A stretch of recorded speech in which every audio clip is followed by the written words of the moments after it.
Ladies and gentlemen, welcome once again to another episode of the Think Clinical podcast. My name is Hamza. It's been a very long week, but I'm glad I'm here. This is going to be another very exciting episode, and we are going to be talking about some really interesting items. And the focus is always to enable you, to empower you to be able to run profitable healthcare businesses. What are some of the things that you should be paying attention to that you're not? So our goal here today is to keep going through some of these principles, some of these things that you need to be paying attention to, and just ways to get yourself to the point where you want to be. One, as a very good healthcare business that focuses on patient experience, as well as one that has the capacity to identify how to stay financially viable throughout the period. So welcome once again. If you haven't done so already, please remember to subscribe, like, and share, because we have exciting content that comes out every single week. Today we are going to be talking about another very important topic.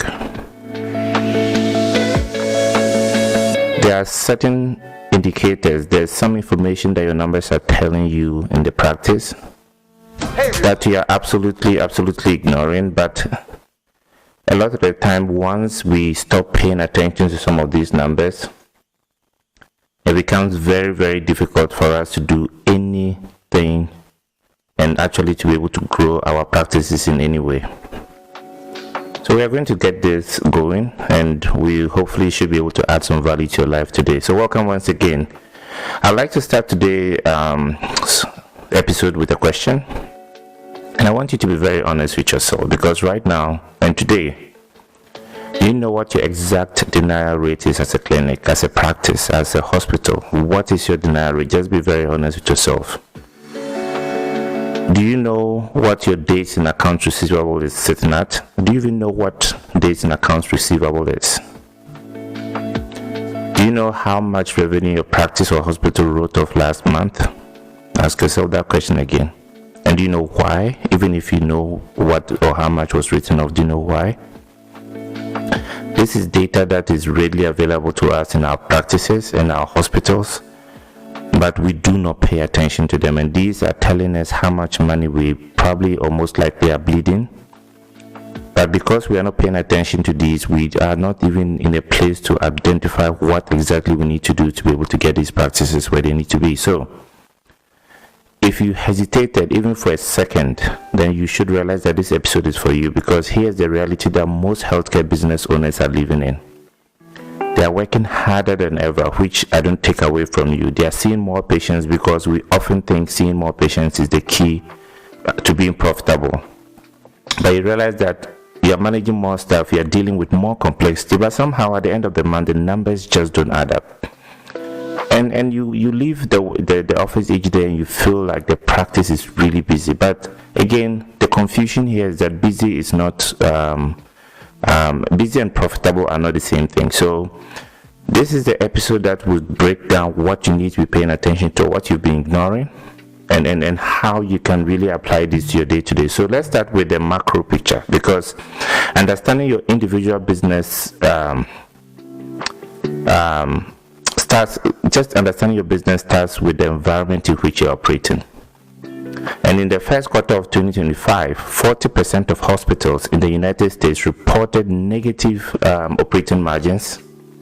And if you think about this, this is 40% that reported negative operating margins just in the first quarter of 2025. The median hospital operating margin sits below 3%. Do you know how much or what 3% means? That's a dangerous margin to be in. Like, that's not sustainable. And even to make this worse, the Medicare physician reimbursement has declined 29% in real terms since 2001. And this is not a crisis on the horizon. This is a crisis that has already arrived. This is not something that you should be expecting. It's already here. So, one fact that you need to keep in mind is that initial claim denials has hit about 11.8% in 2024, and it's been up from 10.2% a few years prior. So now, here's what makes this particularly urgent in 2025 and 2026 and moving forward. Denied claims from Medicare Advantage plans spiked by 22.4%. That's denials. The average denied inpatient claim amount rose 12%, and the average denied outpatient amount rose 14%. And audits from external payers has increased. So you are seeing all these factors coming into play, right? Because denial rate for Medicare Advantage plans is going up. You have your denial rate for inpatients going up. You have the denial rate for outpatients going up. And now you have these payers coming back to you and increasing the audit rate per customer, which means that payers are not just denying, they are auditing their payers more and more aggressively. So this puts you in a very, very tight corner.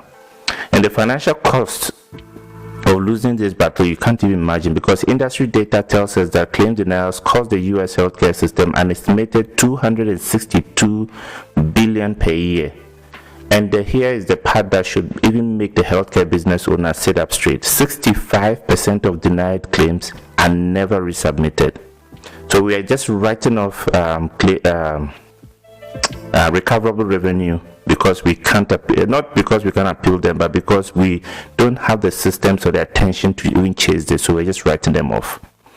So there are 5 revenue leaks. Before you can even identify how to even keep this revenue within the system, you have to identify what the leaks are. The first one, and these are the ones that really kill cash flow. One, undercoding, because two things. One, you may have a physician who just got out of medical school, and this physician doesn't even have the skill set or the understanding to code properly based on what they are doing. So they are not undercoding intentionally, they are undercoding because they lack the knowledge and they lack the understanding to be able to code appropriately. You also, on the second hand of this, have billers who want to be so conservative, and because the audit rates are going up for these payers, they want to be so conservative and prevent any form of audit that they tend to undercode. This is more intentional, and at the end of this, you realize that you're leaving a lot of money on the table without even taking it into your practice. The second leakage that you are going to see is the charge lag. So you have a lot of practices that keep claims unsubmitted for a pretty long time. So when you look at this financially, you should identify that any single day that you do not submit a claim, it's a day that you are lending your money to your payer interest free every single time.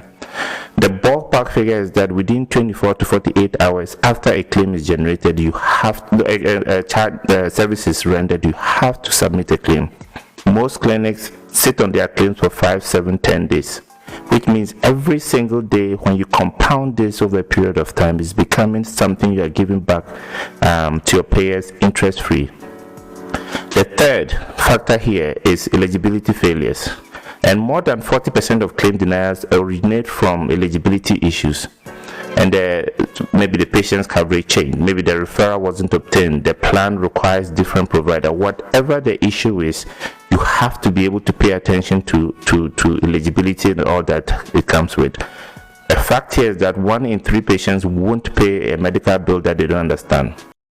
One of the biggest advantages or strategies you can use here is to adopt more transparent billing and making sure that you are the patient has a full understanding of what they are paying for, so that they pay for it. The fourth leakage we have here is the no-show revenue, and most clinics unfortunately are not paying too much attention to their no-shows.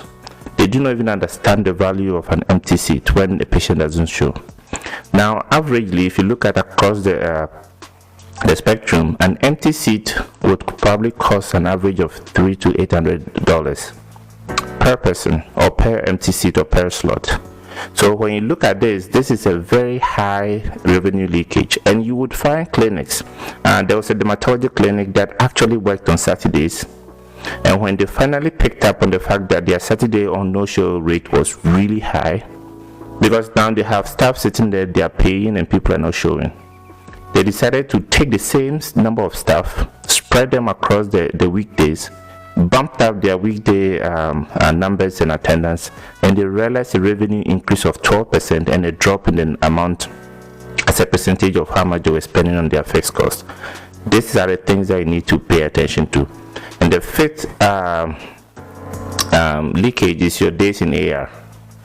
Industry practice is to collect your outstanding claims within 30 days.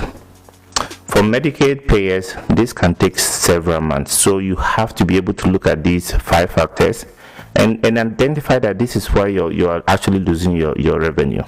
Now, how do you get ahead of this? Now, most